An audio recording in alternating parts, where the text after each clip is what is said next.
अगर मैं कहूँ कि सीता माँ के दो सगे भाई थे और एक भाई तो खुद मंगल देव हैं, क्या आप विश्वास करेंगे?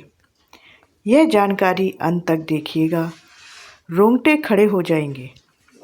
कल्पना कीजिए, राम सीता का विवाह मंडप सजा है, देवता भी आए हैं, ब्रह्मा विष्णु भी विराजमान हैं, मंत्र चल रहे हैं, अग्नि साक्षी बन रही है।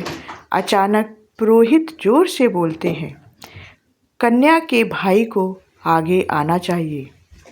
लावा छिड़कने की रस्म है। सबकी नज़रें जनक जी पर टिक गईं।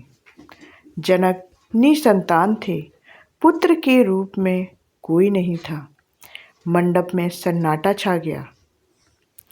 सीता की आंखों में आंसू और पृथ्वी माता का हृदय कांप उठा।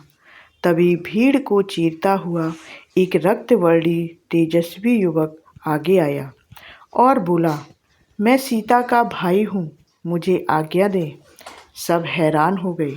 वह युवक कौन था और दूसरा भाई जिसका नाम तक रामायण में नहीं मिलता?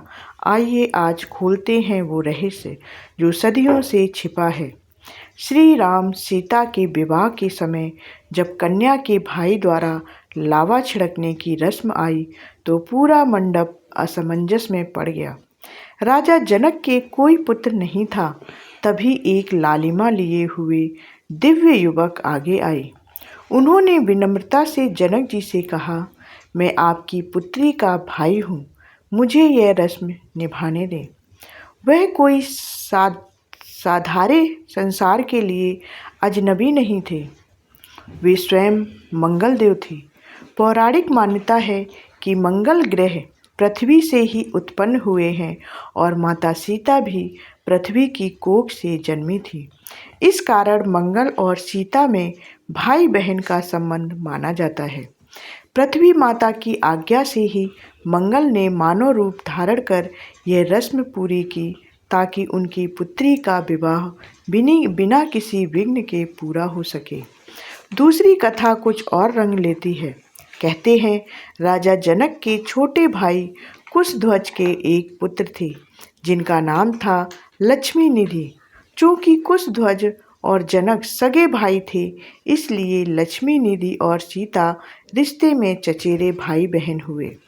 कई क्षेत्रीय पुराणों और लोक परंपराओं में लक्ष्मी निधि को ही वह भाई बताया जाता है जिसने विवाह में कन्यादान के बाद की महत्वपूर्ण रस्में निभाई थी।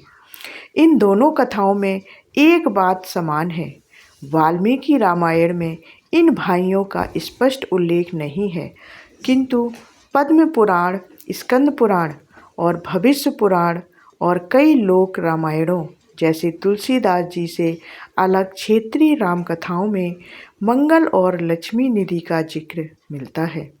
तो अगली बार जब आप राम सीता विवाह की लावा रस्म देखें या सुने तो याद रखिएगा, अग्नि के चारों ओर घूमते हुए सीता के आगे आगे जो भाई चल रहा था वह सिर्फ एक रस्म नहीं बल्कि मंगल देव और लक्ष्मी निधि की दिव्य उपस्थिति का प्रतीक थे।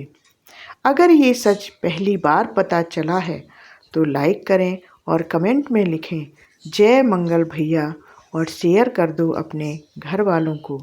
जय सीताराम, जय मंगल भैया।